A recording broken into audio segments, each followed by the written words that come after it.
Okay, today we're going to talk a little bit about nitrogen and organic matter and carbon, or however you want to say all those things together. And we were talking the other day about how much nitrogen do we get out of the organic matter for our cropping.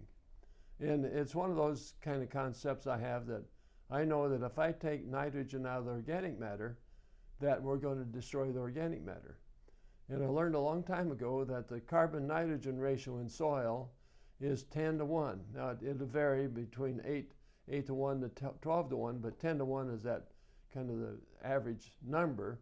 And that means if you take a pound of nitrogen out of the organic matter, you take 10 pounds of carbon out. Well, that organic matter is 58% carbon. So I think you kind of get the gist of that. So in our fertilizer recommendations, we never consider the organic matter or the nitrogen in organic matter because we want to build organic matter, not destroy it. Now, you think about the nitrate that maybe is going to the groundwater that we hear about, is that if you put on more nitrogen than the crop needs, then you may get into trouble.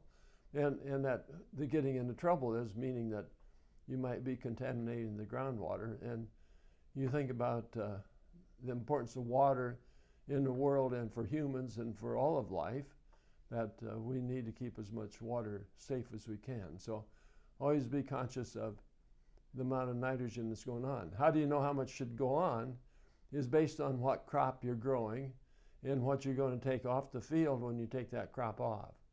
And then it also depends on if your crop, like a legume, meaning that there's a bacteria, rhizobia bacteria, that live on the roots of the legume, fixing atmospheric nitrogen so that you don't have to put fertilizer on legumes. So the legumes can save lots of nitrogen application and probably keep us from getting so much nitrate into groundwater.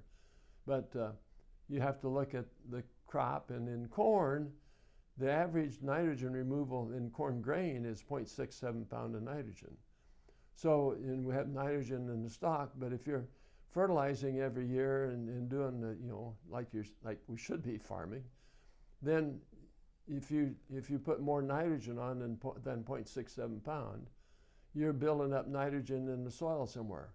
Either you're losing it in the atmosphere from denitrification, or it could be potentially moving to the groundwater. And so the goal would be to always be at that crop removal. If you're taking brome hay or grass hay off the field, you have about 35 pounds of nitrogen in a ton of that brome hay. If you're putting more nitrogen on than you're getting off in hay, then you need to adjust that.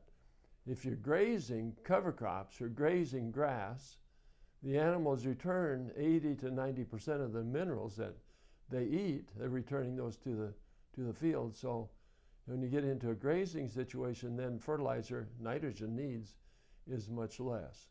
So there's a whole bunch of things, and I talked pretty fast about all this, but remember to really manage nitrogen carefully for future year use, for water especially.